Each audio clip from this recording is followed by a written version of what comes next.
Aaron asks, can you help clarify how to differentiate when we're looking for these from regular support and resistance? So at the end of the day, it's very, very similar. It's very, very similar when it comes to it. And it definitely gets a lot more detail. For example, you can look at imbalances. There's order blocks that are engulfing. So you can also look into the different candlesticks that are being formed at those different levels. That's critical for you to do it.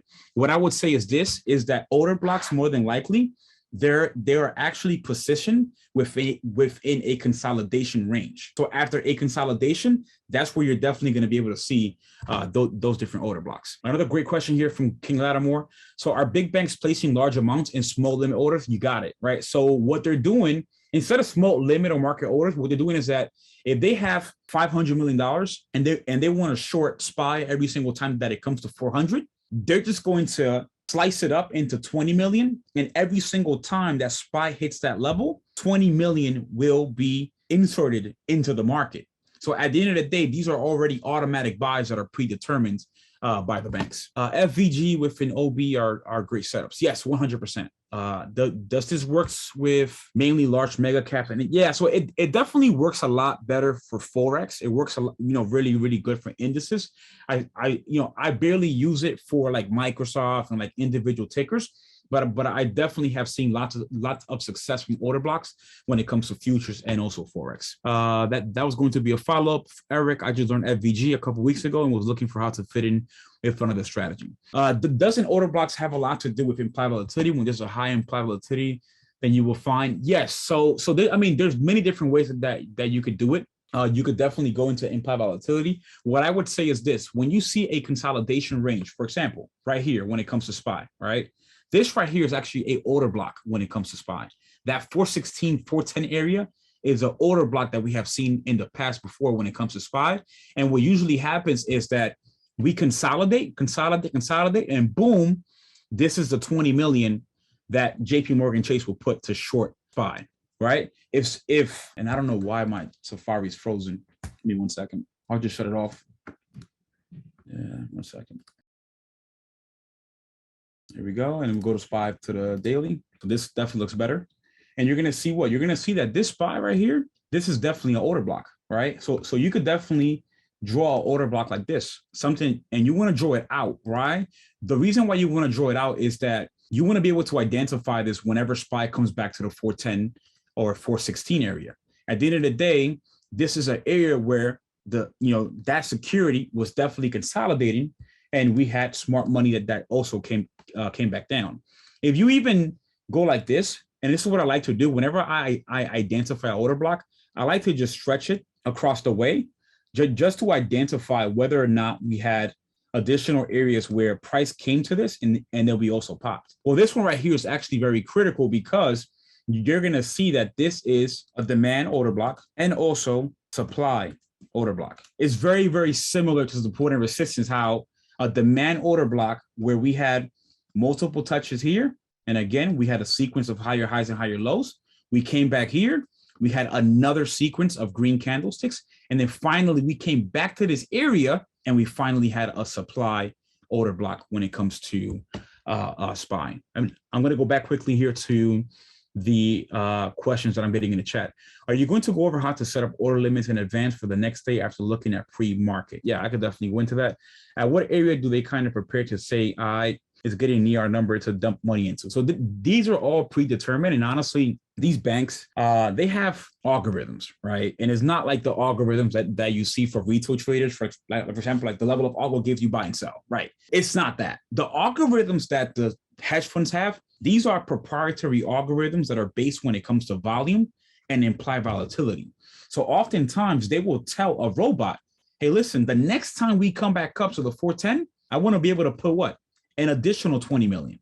And then we come right back down, right? So knowing these different areas of imbalance is definitely critical when it comes to understanding what order blocks are, right? The indicator, and Joseph, I appreciate you, brother. The indicator that I definitely recommend is this one. So it's called order block finder. 1 second, sorry about that. There you go. Order block finder. What does order block finder do? It gives you the order blocks automatically. So this right here, it identified exactly the example that we talked about as a bearish order block, right?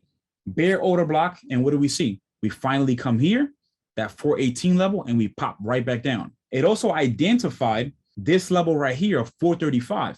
Why 435? Why? Because look, 435, we get a pin bar hammer candle.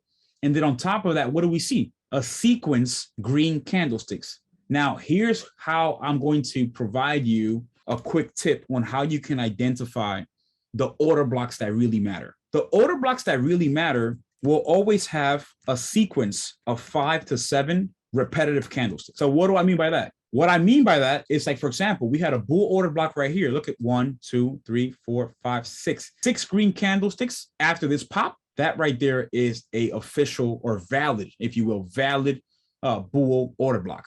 What do we see here? Bear order block. What do we see? 1, 2, 3, 4, 5, 6 candlesticks of continuation, or a sequence of bearish candlesticks. This is indeed a bearish order block. Now, what do I do myself? Honestly, I don't always have the order block finder on.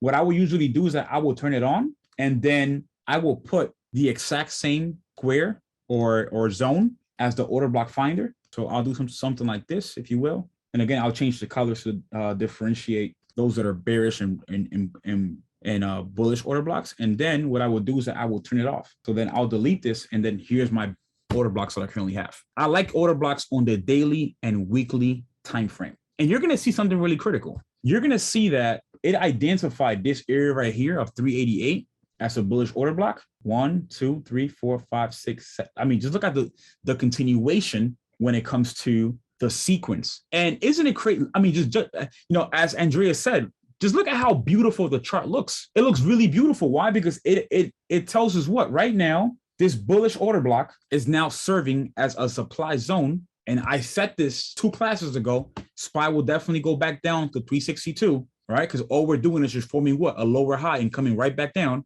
But now we have our order blocks, AKA critical supply and demand zones, right? The indicator is order block finder. Trust me, I played with every single indicator on TradingView. When it comes to order blocks, this is the one that I definitely like at the moment, is order block finder by our boy Dazen C. That's the one that I definitely recommend. You bet, Vincent. Looks like the start of a double top. Yeah, SPY, we have a double top here at this area of 388, 391, right? We definitely have this neckline right here at 372, and this is definitely what I recommend. So as a swing trader, how would you implement this? As in, this shows my entries and X's being the blocks. Yes, 100%. So what do I do, honestly? I will do something like this.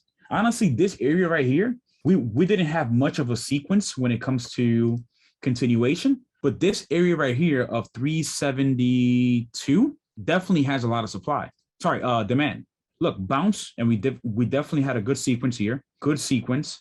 Bounce, good sequence. So for those that are swinging SPY puts, right, and tomorrow we have super negative CPI numbers, and we come down to 372, would you consider that an area to take profit? Drop a 1 if you believe that will be a great area for you to take profit. Okay, lots of 1s. Can someone tell me why? Why would that be a good area to take profit?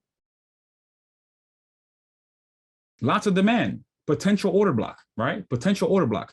The order block finder is by Dason Z, right? So that is the first level of support, 100%, right? And then let's say if we drop and we break below 372, what's the next lower low that we have here? What's the number? Can someone tell me? Great job, brother. 362. That's the reason why I've been saying 362 since we went back up to 392. Why? Because that's the next lower low. And at the end of the day, what do we have here when it comes to SPY? If you look at SPY at the end of the day, right, we're still respecting this trend line, but we have a bit of a descending channel, if you will, right? And all we're doing is what? All we're doing is bouncing. Lower lows, lower highs. That's what I foresee.